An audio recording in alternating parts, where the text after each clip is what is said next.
It all happened in one day, the kind of day that changes everything. Her name was Sarah. She was 29, a wife, a worker, a woman who did her best to keep life together. But life didn't ask. It just took. It was early morning when she kissed her husband, Imran, goodbye at the door. He smiled at her like always and said, "Don't forget we're having dinner tonight, just you and me. No phones?" She laughed. "I won't forget." That was the last time she saw him alive. The call came at 2:37 p.m. She was at her desk in the office, sorting reports, when her phone vibrated. It was a number she didn't recognize. She answered it with a tired voice. "Hello?" A pause. Then, a quiet, serious voice said, "Is this Mrs. Sarah Imran?" "Yes." "I'm calling from City General Hospital. Your husband, there's been an accident. We need you to come immediately." Her world stopped. At the hospital, time moved slow and heavy, the white walls, the smell of disinfectant, the nurse's eyes that didn't meet hers. A doctor came out and said words no one wants to hear, words that crush you. "We did everything we could." "I'm sorry. He didn't make it." Sarah didn't scream. She didn't cry. She just stood, still. Frozen. She walked into the room and saw him, still, cold, and gone. Her heart didn't break loudly. It cracked quietly. By 6 p.m., she was home. Alone. The silence in the house felt like a weight pressing on her chest. She sat on the edge of their bed, holding Imran's favorite mug in her hands, not knowing why. Maybe because it still had his warmth. Maybe because she didn't want to let go. She looked around and saw pieces of their life everywhere, a jacket on the chair, his slippers near the door, a book half read on the nightstand. Everything was the same, but nothing was. At 8 p.m., her manager called. "Sarah, I'm really sorry to hear about Imran," he began. "Thanks," she whispered. "I have to be honest with you. I've been meaning to talk to you. The company's been cutting back, and with your recent absences," Sarah held her breath. "We're letting you go. I'm really sorry. HR will contact you tomorrow." She hung up without saying a word. First, her husband, then her job. In one day, everything was taken. She didn't eat. She didn't sleep. She sat in the dark, wrapped in Imran's sweater, shaking. By midnight, the silence in the house became unbearable. She wanted to scream. Break something. Run. But she just sat there. Then she asked out loud, "God, are you even real?" No answer. Just stillness. At 3 a.m., she laid down on the floor, not the bed. It felt too big now, and there in the cold quiet, something strange happened. A whisper, not a voice from the outside, but something deep inside her heart. It said only 3 words, "Take the step." Sarah sat up quickly, looking around. No one was there. She held her chest. Was it a dream? Was she losing her mind? But the words were still there, echoing, "Take the step." What step? She thought. I have nothing left. The next morning, with eyes swollen from crying, she packed a small bag. She didn't know where she was going. She just knew she couldn't stay. She found an old photo in the drawer, one she hadn't seen in years. It was a picture of her and Imran in front of a small church building. They had gone there once when they were both hurting and looking for peace. He had smiled that day and said, "Even if we don't know what's ahead, maybe this is where we learn to trust." She folded the photo, placed it in her bag, and walked out the door. As she stepped into the morning light, the world looked different. Not brighter, but open. She didn't have a plan. She didn't have answers. But she had something she didn't have the night before, a whisper, a spark, a strange kind of strength that didn't come from her. She walked past the coffee shop where they used to sit, past the office building she no longer worked at, past the life she used to know, and every step felt like a fight. But she kept going, because somewhere deep inside, she believed, just maybe, God hadn't left her. Maybe he was silent, yes, but not absent. Maybe he was waiting for her to take the step. Sarah didn't know where she was going. She had no map, no destination, just a small bag, some money, and a photo of her and Imran standing in front of a church years ago. It was all she had left. The street was quiet that morning. Cars passed. People rushed by with coffee and phones in hand. No one looked at her. No one stopped. It felt like the world moved on without her. But she kept walking, because deep in her chest, one soft whisper kept repeating. Take the step. By afternoon, her legs were tired. She hadn't eaten anything. The little money she had, she was saving. She walked to the edge of the city, where things were less busy, older buildings, quiet corners. Then she saw it. A small church, old bricks, a wooden door. She didn't know why, but her feet turned toward it. Maybe it was the photo. Maybe it was the memory of peace. She stepped inside. It was empty. Dust floated in the light that came through the windows. Wooden benches lined the room. A single candle burned near the front. Sarah sat on the last bench, and for a long time she said nothing. Tears rolled down her cheeks. Her hands shook. She whispered, "I'm not strong. I can't do this alone." Then she closed her eyes and sat in silence. It was the first time in weeks she had felt peace, even just a little. But peace didn't last long. When she stepped out of the church, she had no place to sleep. She walked to a nearby shelter, but the woman at the door shook. Her head. "I'm sorry, ma'am. We're full tonight." Sarah nodded. "It's okay," she whispered. She sat on the church steps, wrapping her arms around her knees. It was cold. The stars were out. She felt small, forgotten. God, why bring me here just to leave me alone again? She thought. Then she heard a sound. A broom sweeping behind the church. An old janitor, maybe in his late 60s, stepped into view. He was humming a soft tune. He saw her and paused. "Miss, you all right?" Sarah forced a smile. "Just resting." Looked at her closely, saw her bag, her tired face. He didn't ask questions. He simply walked back inside. A few minutes later, he returned with something warm, a sandwich, and tea in a paper cup. "No one should go hungry," he said gently. Sarah took the food with shaking hands. "Thank you." He smiled and nodded. "Sometimes, the best step you can take is just showing up." Then he walked away. Sarah ate slowly, savoring every bite. Not just of food, but of kindness. Before the janitor left for the night, he handed her a folded piece of paper. "Someone gave this to me a while ago. Maybe it's meant for you now." She opened it. It was a handwritten note. "God hasn't left you.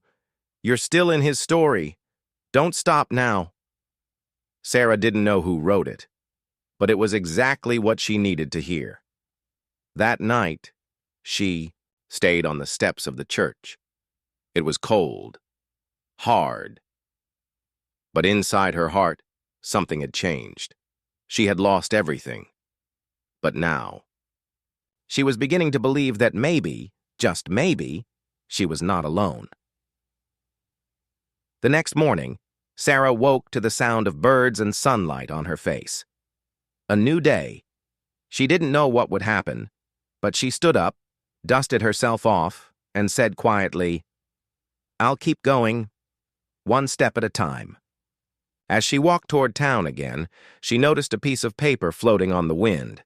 It landed by her feet. She picked it up. It wasn't trash. It was a business card. Old, a little torn, but clear enough to read, "Grace Center. Women's Hope. Home. A place to start again." An address was printed at the bottom. Sarah looked around. No one else was there. She hadn't dropped it. No one handed it to her. So where did it come from? Was it just luck, or was it something else?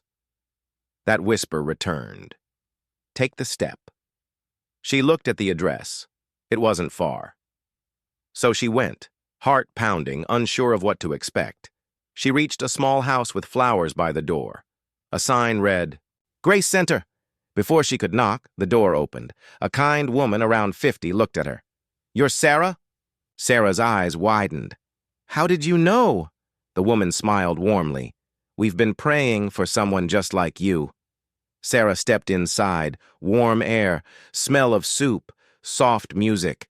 She couldn't stop the tears. For the first time in a long time, she felt safe. She felt seen. She felt home.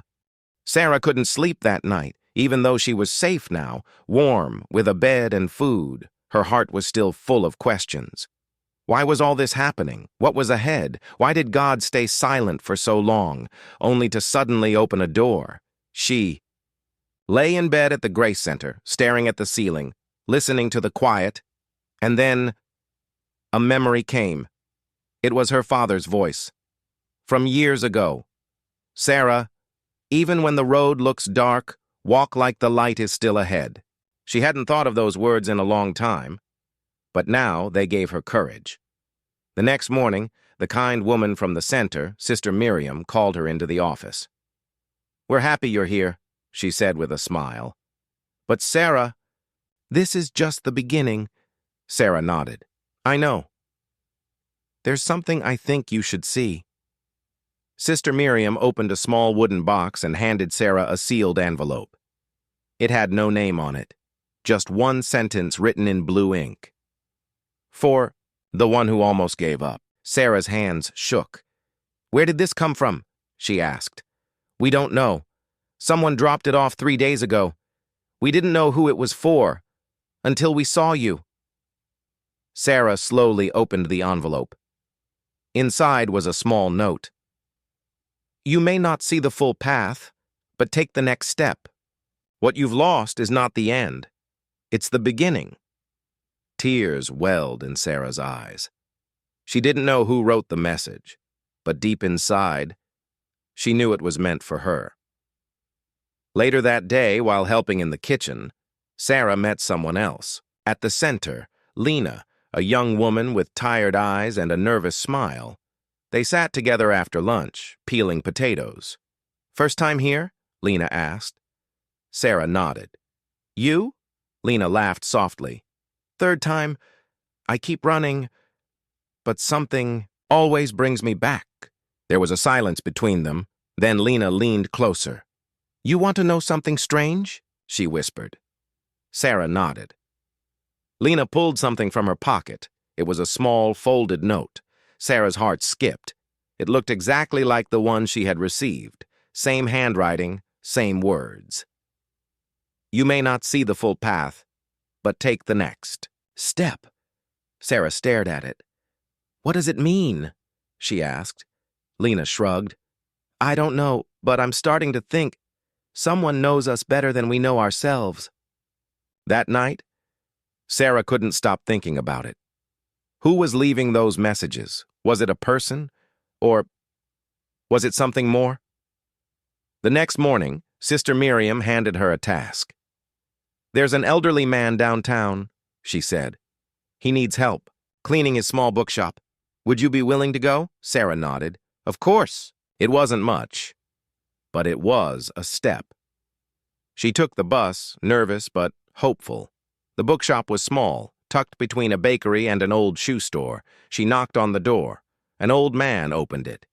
His eyes were sharp, but his smile was gentle. You. Must be Sarah. Her heart skipped again.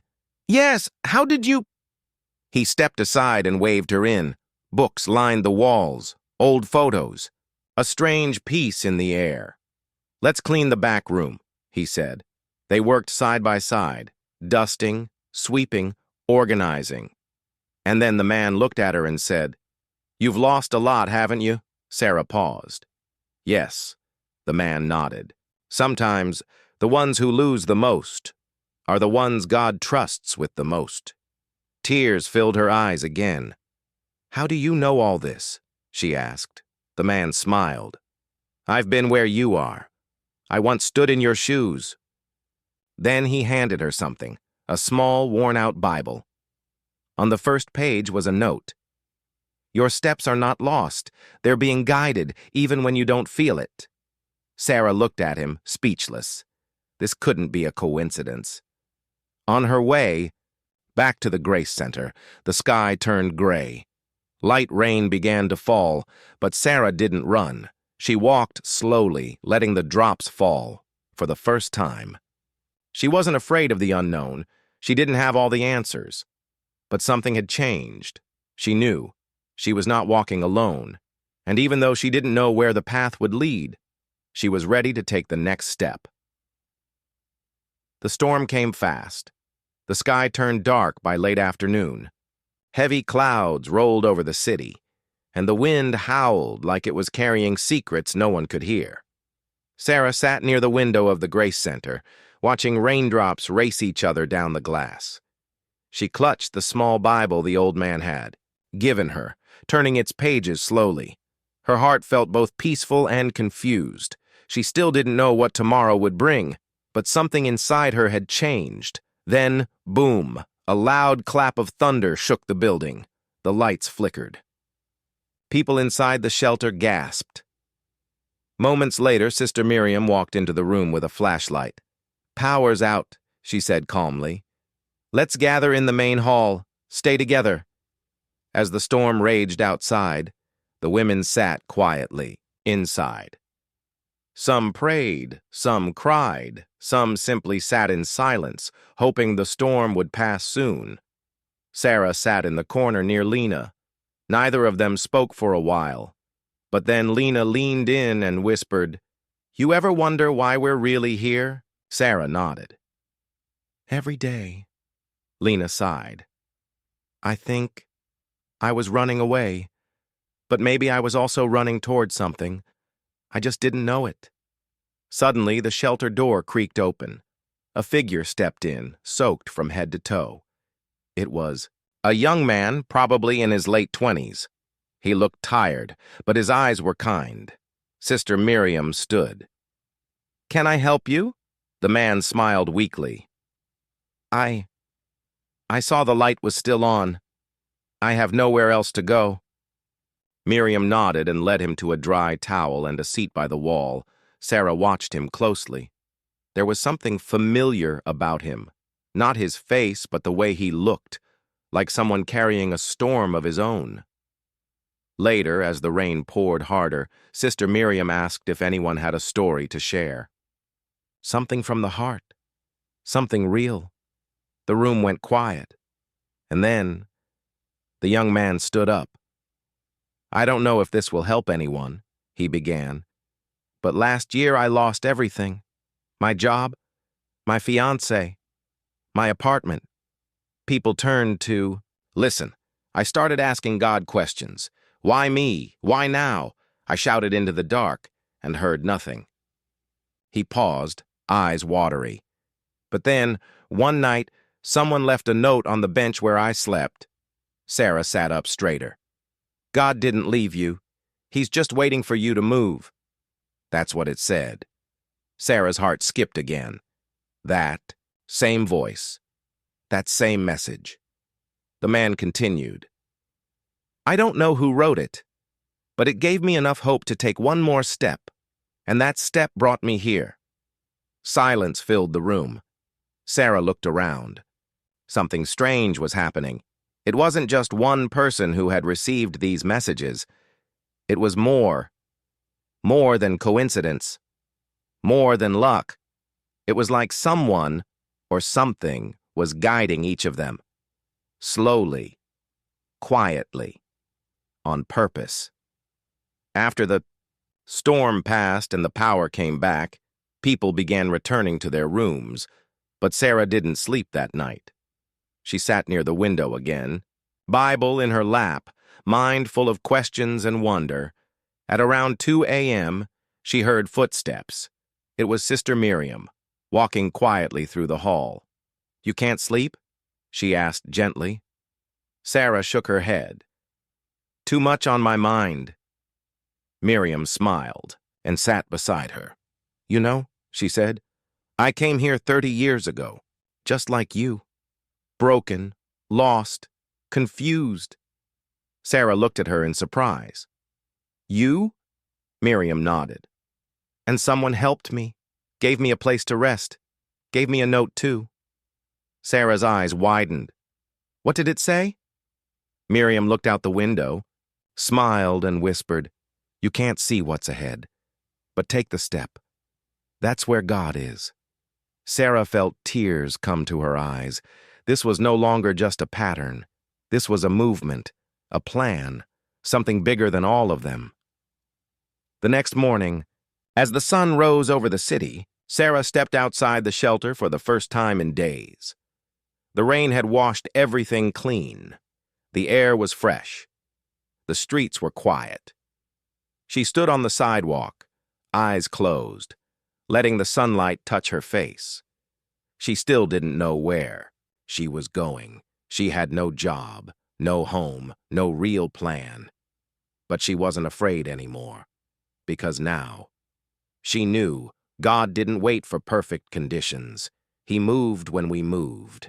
And when we step in faith, even without seeing, He steps with us. Sarah took a deep breath, and then she took her next step.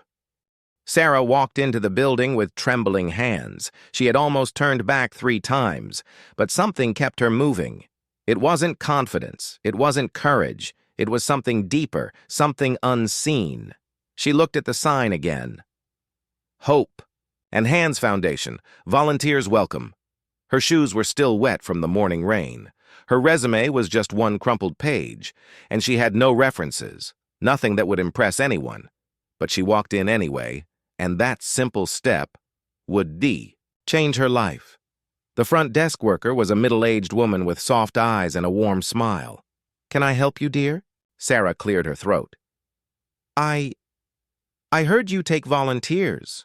The woman nodded. We do. But you'll need to meet with our manager. Sarah felt a knot in her stomach. Okay. A few minutes later, she sat in a small office across from a man named Mr. David Cross. He was neat, serious-looking, and wore glasses that made him seem even more strict. He looked at her resume, looked at her hands, then looked her in the eyes. You don't have much experience, he said plainly. No, Sarah replied. You've been staying at a shelter? Yes, he nodded slowly.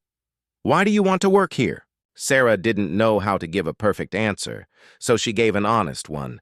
Because I was lost, and someone helped me. I want to do the same. There was silence. Then Mr. Cross leaned back in his chair and said something she didn't expect. We had a position open this morning, just hours ago. It's like it was waiting for someone. Sarah started that same week. She wasn't paid, not yet, but she didn't care. She was helping organize clothes, food boxes, and letters of encouragement. She smiled at strangers. She prayed, silently as she worked, and she felt something she hadn't felt in a long time.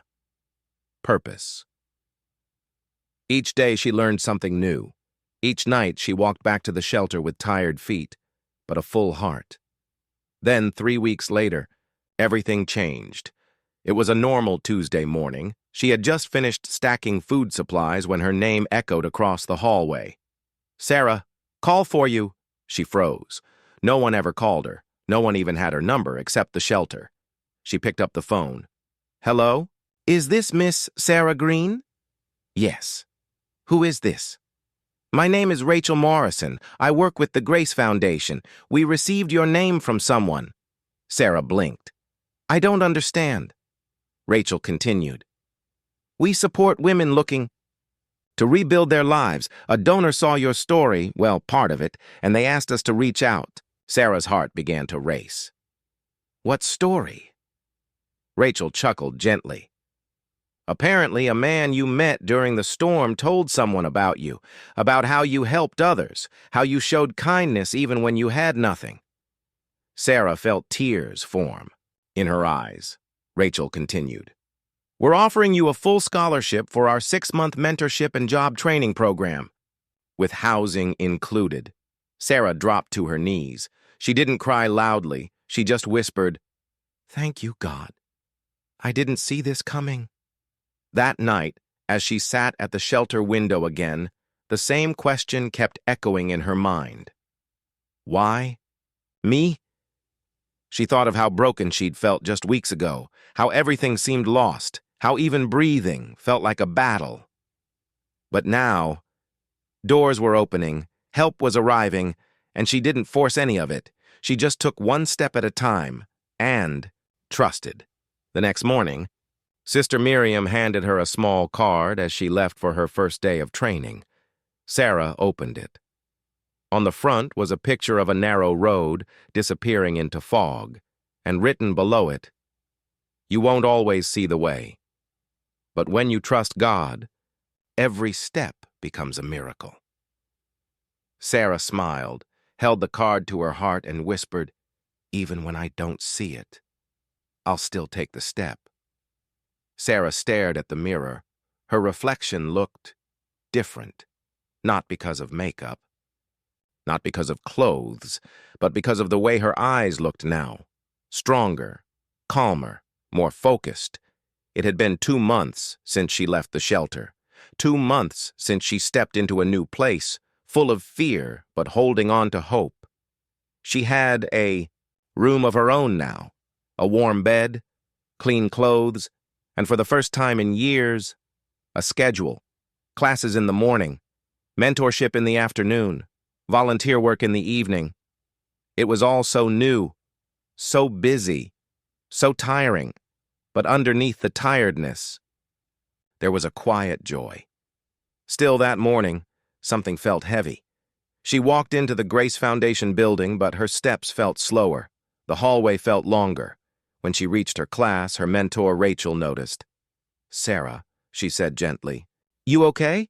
Sarah nodded, but her smile didn't reach her eyes. Rachel paused, then said, "Let's talk after class." Sarah nodded again, but inside, she wanted to run. She didn't want to talk, because the truth was, she didn't know what was wrong. Later, they sat together by the window. The sun was shining, but Sarah's world felt dim. Rachel asked gently, "What's on your heart?" And finally, after holding it in for too long, Sarah spoke. "I thought I'd feel whole by now." Rachel waited. "I thought, if I worked hard, followed the plan, stayed faithful, the pain would leave. But some days I still feel broken." There it was. The truth. She wasn't sad because life was bad. She was sad because she didn't feel healed yet. Rachel smiled. Not a happy smile, but a knowing one. "Sarah, healing isn't a moment, it's a journey." Sarah looked at her. Rachel continued, "You're not behind. You're just walking through the middle." That evening, Sarah took a longer walk back home. She passed by a small church. It was quiet. The doors were open. She stepped inside. The lights were dim. A soft hymn played in the background. No one was there, just her and God. She sat in the back pew, folded her hands, and for the first time in weeks, she didn't ask for anything. She just said, "God, I'm still here." A whisper rose inside her heart. Not loud, not with words, but it was there. Peace. She didn't understand everything. She didn't have every answer, but she knew one thing. God hadn't brought her this far just to leave her. Now. The next morning, she woke up different. Not perfectly fine, but more sure, more grounded. She started class with focus. She helped another girl who was new to the program, and when the manager of the foundation asked for a volunteer to speak at an upcoming event, Sarah raised her hand. Everyone looked at her in surprise. Even she was shocked. But something inside her said, "This is the next step." A few nights later, she stood on a stage. Not a big stage, just a small one inside a local church hall. But to Sarah, it felt like the world was watching. She shared her story, the pain, the loss, the storm, the shelter, and the whisper in the silence. Then she ended with this: I didn't know what was ahead. I still don't. But I've learned something important. You don't have to see the full road to take the first step. You just have to trust that God walks with you. The crowd was silent. Then came the applause. Some cried, some clapped. But one thing was clear: Sarah had just stepped into her purpose. That night, she wrote in her journal, "Today, I didn't walk away. I walked into something new. I didn't know what I was stepping into, but I stepped anyway, and God met me there." Sarah thought the hard part was over. She had found peace, a new life, a voice. She stood tall again, stronger than she'd ever been before. But life has a way of testing the strong again, just to prove how far they've come, and one phone call changed everything. It was evening. Sarah had just finished another small talk at the Women's Center.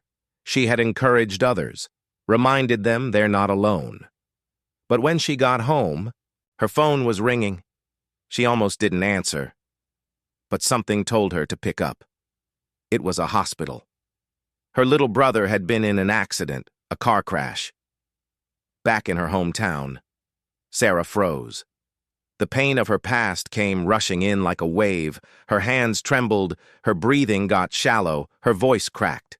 Is he okay?" The nurse paused.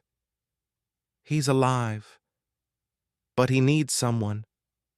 He needed family. Sarah hadn't seen her brother in almost 3 years, not since the night their mother kicked her out. He was only 13 then. He had cried, begging his mom not to send Sarah away, but he was just a kid. Now he was 16 and hurt and alone in a hospital bed. Sarah packed her things without thinking twice. The fear inside her was real. What if her mother was there? What if she wasn't welcome? What if the past came back harder than ever? But then she remembered her own words. You don't have to see the full road. Just take the first step. So she stepped. The ride to her hometown felt long. Memories passed by like scenes in a movie. She reached the hospital early morning. Everything felt cold. Still, she walked to the front desk. Room 203, they told her. She took a breath, then opened the door. There he was, her little brother, sleeping, bruised, hooked up to machines. Tears filled her eyes. He looked so young, so fragile.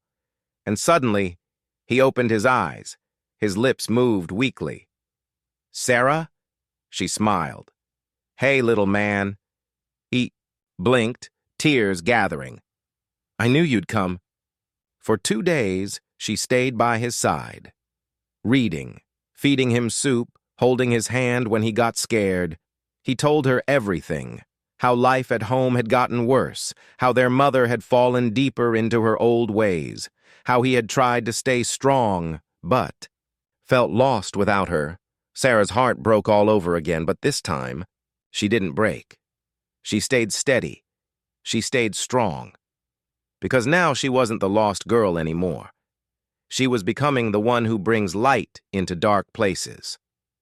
On the 3rd day, her mother walked in. Silence. Heavy. Cold. Her mother looked older, worn. "Down." She stared at Sarah. "I didn't think you'd come back." Sarah stood calmly. "I didn't think I would either." Another pause. Then her mother whispered, "Thank you for being here." It wasn't much, not an apology, but it was more than Sarah ever thought she'd hear. She didn't fight. She didn't argue, because the truth was, she wasn't here for revenge, she was here for purpose. The doctor said her brother would be okay in a few weeks. He just needed rest and someone to care. Sarah made a choice. She asked if he could come back with her to the city to start fresh. The hospital approved, the center helped, and within days, Sarah and her brother stepped out of that hospital together. It was raining when they left. Heavy, loud rain. Her brother looked scared, but Sarah just smiled. "Don't worry," she said. "Storms don't scare me anymore." They walked through the rain, soaked, but not broken. And as they reached the bus station, her brother looked up at her. "How did you stay strong through everything?" Sarah looked into the distance, eyes soft. "I didn't always feel strong. I just kept stepping. And every time I did, God showed me He was still there." That night, they rode the bus back to her new home, a home filled with hope, a home that didn't just shelter, but rebuilt. And for the first time in years, Sarah didn't feel like a survivor. She felt like a guide, a light, a sister, a voice. And she knew. The storm wasn't the end. It was the beginning of the strongest part of her story. The bus ride home was quiet. Sarah sat next to her little brother, watching the city lights come closer through the window. So much had changed. So much had been lost. And yet even more had been found. She was no longer the broken girl who once cried alone in the rain. She was no longer the one who begged God for a way out. Now, she was the one showing others how to walk through their own storms.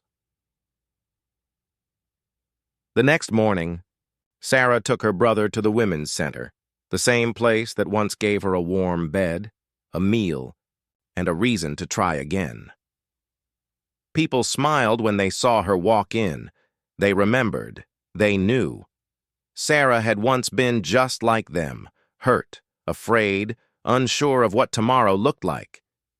But she didn't quit. And now, she was a leader, the center director. Mrs. Grace pulled Sarah aside. "We've been watching you," she said with a smile. "You've grown, Sarah. You've helped so many women here. Your story gives people hope." Sarah stayed quiet. It still felt strange to be seen this way, but it also felt right. Mrs. Grace handed her a small envelope. Sarah opened it slowly. Inside was a letter and a job offer. They wanted her to stay, to become a full-time mentor, to speak, to teach, to lead. Tears filled her eyes. She looked at her brother across the room, laughing with another boy, and then she looked up. "God, I didn't know where you were leading me, but I'm so glad." I kept walking. The next few months passed fast. Sarah and her brother moved into a small apartment near the center. She started her job as a mentor. At first, she only helped behind the scenes. But one day, Mrs. Grace asked her to speak in front of everyone. "Tell them your story," she said. "Tell them what God brought you through." Sarah felt nervous. Her hands shook as she walked onto the small stage. But then she looked out at the faces in the room, some crying, some silent, all listening. And she spoke. From her heart. She told them about losing everything, about the nights she didn't want to live, about the whisper in the silence, about the first step and how every step after that led her here. When she finished, the room was still.